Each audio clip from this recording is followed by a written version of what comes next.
নমস্কাৰ আপোনালোক সকলোকে পুনৰবাৰ স্বাগতম জনাইছোঁ সেন্সাছ সম্পৰ্কীয় আন এটা নতুন ভিডিঅ'লৈ। এই ভিডিঅ'টিত আমি সেন্সাছৰ HLO এপ সম্পৰ্কীয় কিছু গুৰুত্বপূৰ্ণ কথা পাতিবলৈ গৈ আছোঁ। ভিডিঅ'টো ভাল লাগিলে পেজটো ফ'ল' কৰি দিব আৰু যদিহে আপোনালোকে এই ভিডিঅ'টো ইউটিউবত চাই আছে তেনেহ'লে আপোনালোকৰ বন্ধুবৰ্গ তথা সহকৰ্মীসকলৰ লগত এই ভিডিঅ'টো শ্বেয়াৰ কৰি দিব আৰু লগতে ইউটিউব চেনেলটো ছাবস্ক্ৰাইব কৰি থ'ব।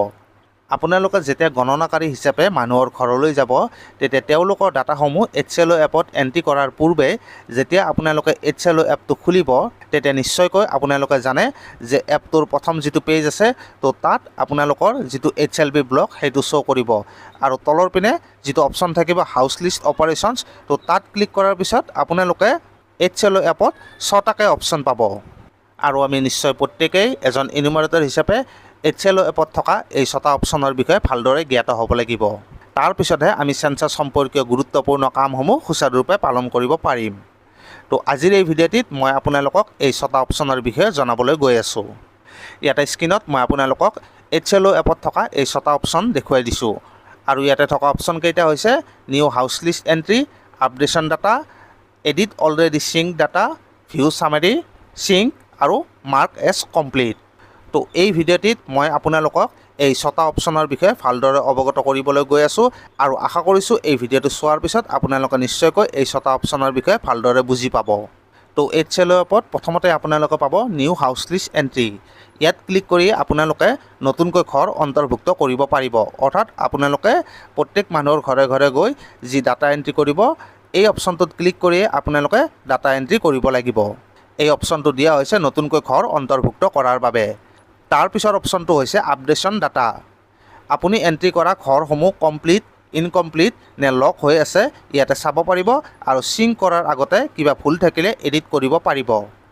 সিংক কৰাৰ পিছত ইয়াৰ পৰা তথ্যখিনি নাইকিয়া হৈ যাব, অৰ্থাৎ ছুপাৰভাইজাৰলৈ গুচি যাব। তাৰপিছত আছে এডিট অলৰেডি সিংক ডাটা। ইয়াতে ক্লিক কৰি আপোনালোকে সিংক কৰাৰ পিছতো এডিট কৰিব পাৰিব। ইয়াতে 3টা অপশ্যন আহিব, বাই ছুপাৰভাইজাৰ, বাই চাৰ্জ অফিচাৰ আৰু বাই চেল্ফ। এটা কথা মনত ৰাখিব, সিংক হোৱাৰ পিছত যদি এডিট কৰিব বিচাৰে তেন্তে সেইটো বিল্ডিং বা ঘৰৰ তথ্যখিনি আকৌ প্ৰথমৰ পৰা ভৰাব লাগিব। সেয়েহে এইটো কৰাৰ আগতে উক্ত বিল্ডিং বা ঘৰৰ তথ্যখিনি প্ৰথমতে লিখি ল'ব। তাৰপিছত আছে ভিউ সামাৰী। ইয়াত আপুনি কিমান বিল্ডিং গণনা কৰিলে তাৰ তথ্য থাকিব, যেনে মুঠ বিল্ডিঙৰ সংখ্যা, মুঠ গণনা ঘৰ অৰ্থাৎ সেন্সাছ হাউচৰ সংখ্যা, পৰিয়ালৰ সংখ্যা ইত্যাদি। তাৰপিছত 5 নম্বৰতে আপোনালোকে পাব সিংক।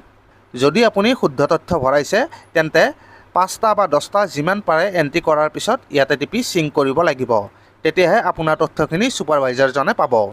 ইনকমপ্লিট থাকিলে সিংক নহ'ব। সিংক কৰাৰ আগতে আপুনি ডিক্লেৰেশ্যনত টিক মাৰ্ক দি খালী ঠাইত চাইন কৰিব লাগিব। তাৰপিছত একেবাৰে শেষত আছে মাৰ্ক এজ কমপ্লিট। সেন্সাছ কৰি শেষ হোৱাৰ পিছতহে এইটো কৰিব পাৰিব, গতিকে সেন্সাছ শেষ নোহোৱালৈকে এইটো অপশ্যনৰ দৰকাৰ নাই। এজন এনুমাৰেটৰ হিচাপে ট্ৰেইনিঙত যিখিনি বুজিছোঁ সেইখিনি আপোনালোকলৈ আগবঢ়ালোঁ, ভুল হ'লে শুধৰাই দিব। তো আশা কৰিছোঁ আপোনালোকে এই 6টা অপশ্যন ভালদৰে বুজি পাইছে আৰু এই ভিডিঅ'টি চোৱাৰ পিছত নিশ্চয়কৈ আপোনালোকে এই 6টা অপশ্যন ব্যৱহাৰ কৰি সেন্সাছৰ কাম কাজখিনি ভালদৰে সুচাৰুৰূপে পৰিচালনা কৰিব পাৰিব। তো আজিৰ ভিডিঅ'টিত এইখিনিয়ে, ধন্যবাদ।